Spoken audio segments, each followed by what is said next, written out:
بسم اللہ الرحمن الرحیم۔ سامعین، سیرت النبی صلی اللہ علیہ وآلہ وسلم کے اس موضوع میں اب شروع کرتے ہیں غزوہ حنین۔ حنین مکہ اور طائف کے درمیان ایک وادی کا نام ہے۔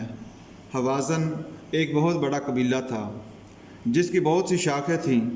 اسلام کی فتوحات کا دائرہ وسیع ہوتا جاتا تھا، لیکن اہل عرب یہ دیکھ رہے تھے کہ مکہ اب تک محفوظ ہے۔ ان کا خیال تھا کہ محمد صلی اللہ علیہ وآلہ وسلم اگر قریش پر غالب آ گئے اور مکہ فتح ہو گیا تو بلا شبہ وہ سچے نبی ہیں۔ جب مکہ فتح ہوا تو تمام قبائل خود آگے بڑھے اور اسلام قبول کرنا شروع کر دیا، لیکن قبیلہ حوازن اور ثقیف پر اس کا الٹا اثر پڑا۔ یہ بہت جنگجو قبیلے تھے۔ فتح مکہ کے بعد دونوں قبیلوں کے رؤساء نے سمجھ لیا کہ اب ان کی باری ہے، اس لیے انہوں نے ایک دوسرے سے مشورہ کیا کہ مسلمانوں کے خلاف مل کر مکہ پر مشترکہ حملہ کر دیا جائے۔ اس معرکے میں اگرچہ ثقیف اور حوازن کی تمام شاخیں شریک تھیں، تاہم دو قبیلے کعب اور کلاب الگ رہے۔ فوج کی سرداری قبیلہ حوازن کے رئیس مالک بن عوف کو ملی، لیکن مشیر کی حیثیت سے درید بن سیما کو بھی ساتھ لے لیا گیا، جس کی عمر 100 سال سے زیادہ ہو چکی تھی۔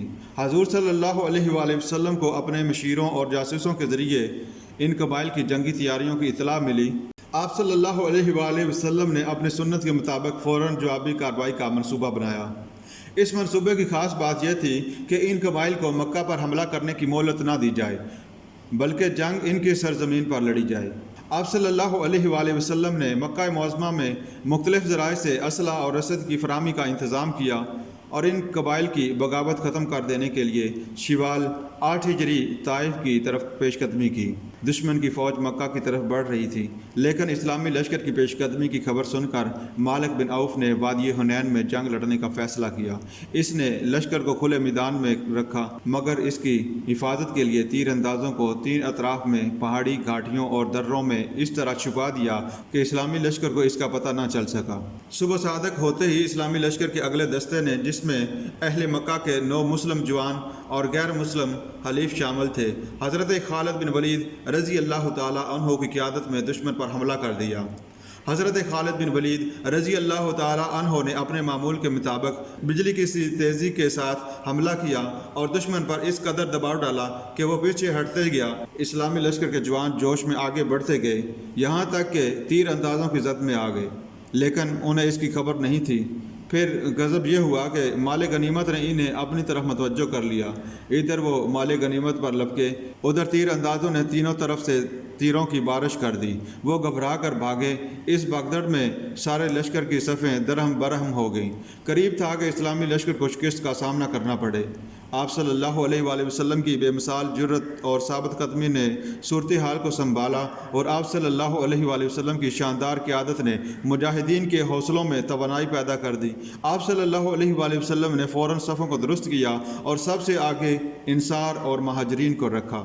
اس سے پہلے کہ دشمن حملہ کرتا، آپ صلی اللہ علیہ وآلہ وسلم نے انہیں جنگی منصوبے کے مطابق دشمن پر بھرپور حملہ کرنے کا حکم دیا۔ نعرہ تکبیر کی صداؤں میں مسلمانوں نے اس جوش اور بے جگری سے مقابلہ کیا کہ کفار اس کتاب نہ لا سکے، اور ان کے دلوں پر اس قدر ہیبت طاری ہو گئی کہ وہ میدان سے بھاگ اٹھے۔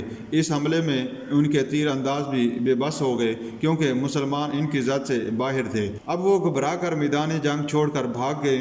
دشمن کا اتحادی لشکر شکست کھانے کے بعد 2 حصوں میں تقسیم ہو گیا۔ ایک حصہ درید بن سیما کی سرگردگی میں وادی حنین میں ہی اوتاس کے مقام پر جمع ہوا، اور دوسرا حصہ مالک بن عوف کی قیادت میں طائف میں پناہ گزین ہوا۔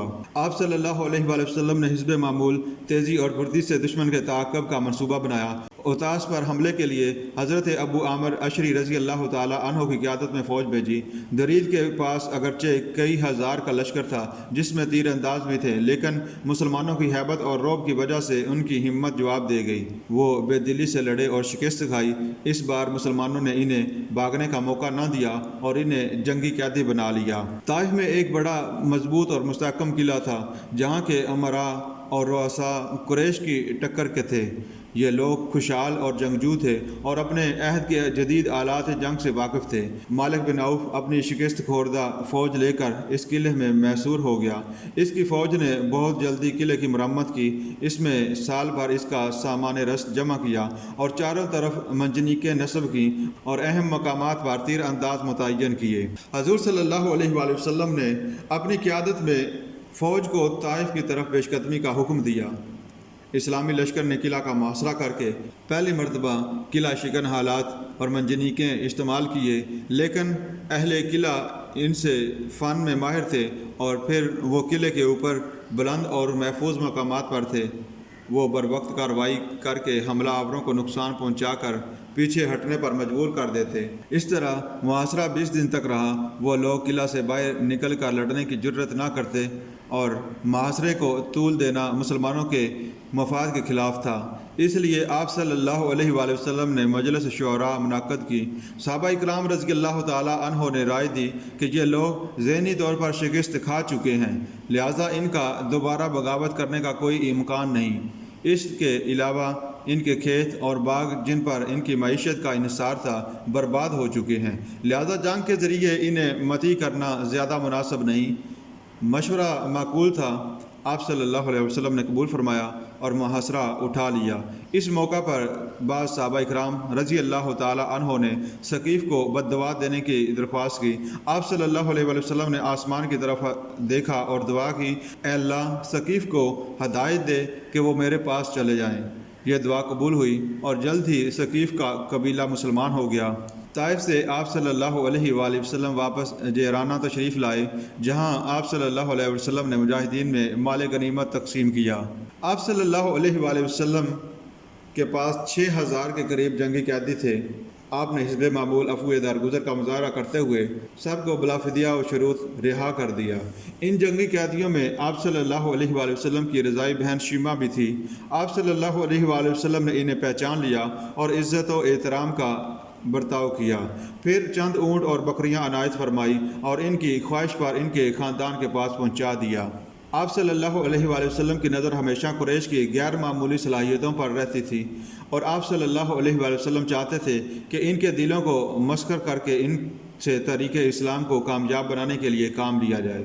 مسلمانوں سے لڑتے رہنے اور تجارتی دشواریوں کے سبب قریش کی معاشی حالت ابتر ہو چکی تھی۔ انہیں مال و دولت دے کر ان کے دلوں کی تالیف کا یہ بہترین موقع تھا۔ آپ صلی اللہ علیہ وآلہ وسلم نے حسن تدبر سے اس موقع پر پورا فائدہ حاصل کرنے کا فیصلہ کیا۔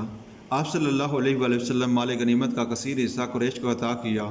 انسان بہرحال بشر ہے۔ انصار میں سے وہ لوگ جن کی نظر آپ صلی اللہ علیہ وآلہ وسلم کی اس حکمت عملی پر نہ تھی، انہیں قریش پر آپ صلی اللہ علیہ وسلم کی اس عطائی کثیر سے رنج پہنچا اور اپنی مرحومی کا غم